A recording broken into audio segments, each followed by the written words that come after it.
Welcome. Sangeeta Bhalsingh या माझ्या YouTube चॅनलवर तुम्हा सर्वांचे हार्दिक स्वागत. आपण बोर्ड प्रश्नपत्रिका सोडवत आहोत. विषय आहे सोशॉलॉजी म्हणजे समाजशास्त्र, इयत्ता 12वी कला. 45 हा या विषयाचा कोड नंबर आहे आणि ही प्रश्नपत्रिका आहे 21 मार्च 2023ला झालेली परीक्षा. इथे दिनांक दिली आहे.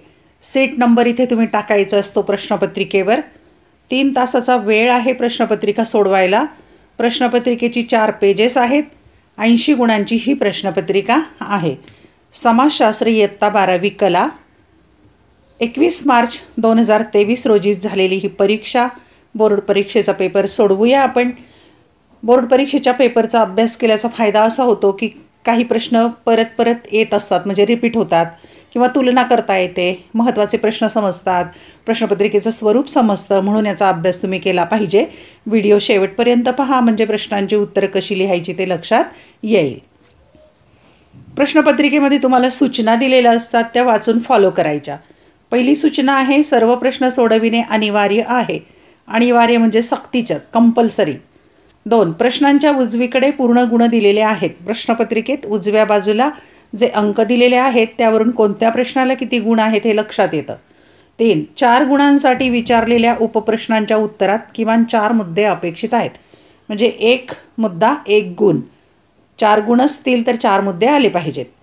4थी सूचना, प्रत्येक नवीन प्रश्नाचे उत्तर नवीन पानावर लिहावे. म्हणजे पहिला, दुसरा, तिसरा, चौथा असे जे प्रश्न असतात ते नवीन पानावर घ्यायचे. उपप्रश्न अ, ब सुद्धा तुम्ही नवीन पानावर घेऊ शकता. तुमची उत्तरपत्रिका नीटनेटकी व्यवस्थित दिसेल. या प्रश्नपत्रिकेमध्ये एकूण 7 प्रश्न आहेत. 7 प्रश्नपत्रिकेची उत्तरं एका व्हिडिओ लेक्चरमध्ये घेणं शक्य नाही, म्हणून त्याचे 3 भाग केलेत. पहिल्या भागामध्ये पहिला, दुसरा आणि तिसरा प्रश्न सोडवलेला आहे. हे व्हिडिओ लेक्चर या चॅनलच्या प्लेलिस्टवर जाऊन पाहू शकता. आज आपण भाग क्रमांक 2 घेऊया, म्हणजे 4था आणि 5वा प्रश्न आपण सोडवायचा कसा ते पाहू. आणि भाग क्रमांक 3मध्ये 6वा 7वा प्रश्न पुढे ते व्हिडिओ लेक्चर येईलच. त्यासाठी तुम्ही चॅनल सबस्क्राईब करा, म्हणजे मी व्हिडिओ पोस्ट केला की त्याचं नोटिफिकेशन यूट्यूबकडून तुम्हाला येईल. चला तर पाहूया. प्रश्न क्रमांक 4 किंवा 4. खाली दिलेल्या संकल्पना उदाहरणासह स्पष्ट करायच्यात. कोणत्याही 2. 3 दिल्या आहेत, 2 सोडवायच्या. 8 गुण आहेत, म्हणजे एका संकल्पनेला 4 गुण. 1. ग्रामीण समुदाय. 2. राष्ट्रीय एकात्मता. 3. बेरोजगारी किंवा बेकारी. 3 पैकी 2 सोडवायच्या, 8 गुण. आपण संकल्पना स्पष्ट करूया. क्रमांक 1. ग्रामीण समुदाय. उत्तर, भारताच्या सन 2011च्या जनगणनेनुसार भारतीय ग्रामीण समुदाय म्हणजे जवळपास 5,000 लोकांचा समुदाय होय. हा समुदाय कृषी आणि पूरक व्यवसायांवर अवलंबून असतो. या समुदायाचे विशिष्ट भौगोलिक प्रदेशात कायमस्वरूपी वास्तव्य असते. समुदायाच्या काही सामाजिक, आर्थिक आणि सांस्कृतिक रूढी समान असतात. उदाहरणार्थ, सन 2011च्या जनगणनेनुसार भारतात 68.20% लोक ग्रामीण भागात खेड्यात राहतात.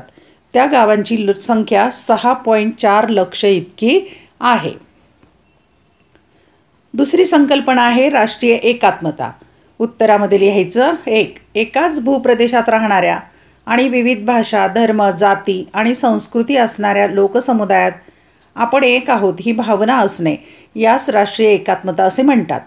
2. ब्रिटिश राजवटीपासून स्वातंत्र्य मिळावे यासाठी राष्ट्रीय सभेच्या नेतृत्वाखाली करण्यात आलेले देशव्यापी आंदोलन राष्ट्रीय एकात्मतेची अभिव्यक्ती होते. 3. राष्ट्रीय एकात्मता ही व्यापक आणि सर्वसमावेशक संकल्पना आहे. 4. भारतासारख्या बहुभाषिक देशात प्रादेशिक अस्मितेचा स्वीकार करणे आणि त्यासाठी विविध भाषिक गटांना स्वायत्तता देणे गरजेचे आहे. त्यासाठी भारतीय संविधानाने संघराज्य शासन पद्धतीचा स्वीकार केला आहे. तिसरी संकल्पना आहे बेरोजगारी किंवा बेकारी. उत्तर, 1. बेरोजगारीमध्ये ज्यांना नोकरी किंवा व्यवसायाची संधी मिळालेली नाही त्यांचा संदर्भ दिला जातो. 2. त्यामध्ये उत्पादन क्षमता असणाऱ्या म्हणजेच 15 ते 59 या वयोगटातील लोकांनाच विचारात घेतले जाते. 3. बेरोजगार म्हणजे ज्या व्यक्ती रोजगार शोधण्याच्या प्रयत्नात आहेत आणि सेवा देण्यासाठी उपलब्ध आहेत, परंतु तशा प्रकारच्या कोणत्याही संधीपासून वंचित राहिलेल्या आहेत.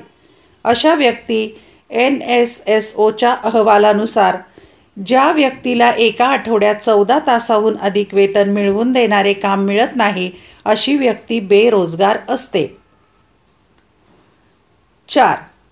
NSSOने केलेल्या the periodic labour force survey PLFS या अहवालानुसार ग्रामीण भारतातील बेरोजगारीचे प्रमाण 5.3% इतके, तर शहरी भागात 7.8% इतके आहे. आर्थिक वर्ष 2018 संपूर्ण भारतातील रोजगारीचे प्रमाण 6.1% इतके होते. प्रश्न क्रमांक 5 अ प्रश्न आहे, खालील संकल्पना चित्र पूर्ण करा आणि त्याला 4 गुण आहेत. 5वा प्रश्न एकूण 12 गुणांचा आहे, अ 4 गुणांचा आणि ब 8 गुणांचा. संकल्पना चित्राचा विषय दिलाय अंमली पदार्थाच्या व्यसनाधीनतेवरील उपाय. 4 उपाय लिहायचे आहेत 4 गुणांच्यासाठी. 1 आहे जागृती निर्माण करणे, 2 कायदेशीर तरतुदी करणे, व्यसनमुक्ती केंद्र आणि समुपदेशन करणे.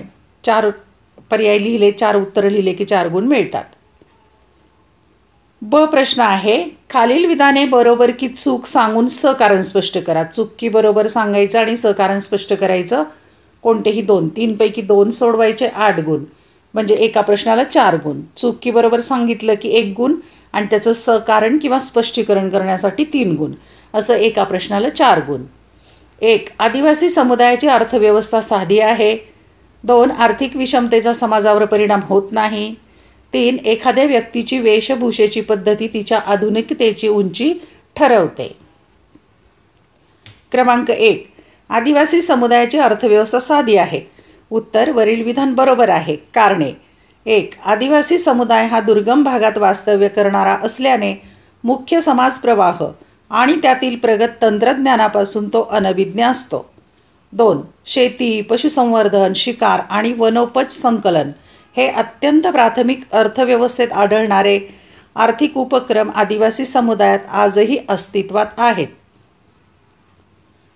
3. आदिवासींचे शेतीचे तंत्र हे प्राथमिक अवस्थेतील आणि कालबाह्य स्वरूपाचे आहे. त्यात आधुनिक शेती तंत्राचा वापर केला जात नाही. 4. आदिवासी समुदायात आजही वस्तुविनिमय पद्धत प्रचलित आहे. पैशांचा वापर कमी आहे. नफ्याची प्रेरणा त्यांच्यात आढळून येत नाही. क्रमांक 2. आर्थिक विषमतेचा समाजावर परिणाम होत नाही. उत्तर वरील विधान चूक आहे. कारणे. 1. आर्थिक विषमता शोषणमूलक आहे. शहरी भागातील भांडवलदार, कारखानदार, श्रमिकांची, तर ग्रामीण भागातील बडे जमीनदार, अल्पभूधारक व भूमिहीन शेतमजुरांचे शोषण करतात. 2. आर्थिक विषमतेमुळे श्रीमंत वर्ग आणि गरिबातील दरी वाढत जाते. श्रीमंत वर्ग हे ऐशो आरामाचे जीवन जगत असताना गरिबांना उदरनिर्वाह करणेही कठीण जाते. म्हणजेच आर्थिक विषमता अन्यायमूलक आहे. 3.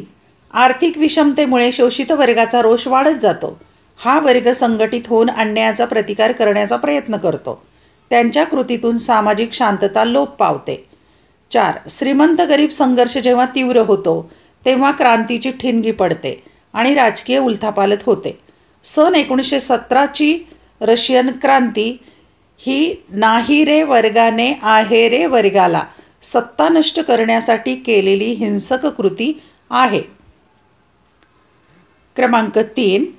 एखाद्या व्यक्तीची वेशभूषेची पद्धत त्याच्या आधुनिकतेची उंची ठरवते. उत्तर वरील विधान चूक आहे. कारणे. 1. व्यक्तीची वेशभूषा ही त्यांची सांपत्तिक स्थिती किंवा वर्ग दर्शवते. 2. पाश्चात्तीकरणाच्या प्रभावामुळे मध्यमवर्गीय व उच्चवर्गीयांनी पाश्चात्य वेशभूषा स्वीकारली आहे. 3. वेशभूषा ही व्यक्तीचे शिक्षण व विचारप्रणाली यांचे स्पष्टीकरण करीत नाही. 4. त्या व्यक्तीत तर्कशुद्ध विज्ञाननिष्ठा असेलच असे नाही. म्हणजेच आधुनिकतेचे मोजमापन करण्याचे साधन वेशभूषा नाही. अशा प्रकारे आपण भाग क्रमांक 2 सोडवलाय. 4था आणि 5वा प्रश्न पुढील व्हिडिओ लेक्चरमध्ये प्रश्न क्रमांक 6वा आणि 7वा सोडवणार आहोत. धन्यवाद. व्हिडिओ लेक्चर आवडल्यास चॅनल सबस्क्राईब करा. इयत्ता 11वी आणि 12वी या दोन्ही वर्गांचे अनेक विषयांचे व्हिडिओ लेक्चर, प्रश्नपत्रिका, उत्तरपत्रिका या चॅनलवर तुम्हाला पाहायला मिळतील. त्यासाठी या चॅनलची प्लेलिस्ट एकदा पाहून घ्या. आवडलेले व्हिडिओ लाईक, कमेंट आणि शेअर नक्की करा. पेपर कसा गेला हे या व्हिडिओच्या खाली नक्की मला कळवा. अभ्यासासाठी शुभेच्छा, परीक्षेसाठी खूप खूप शुभेच्छा.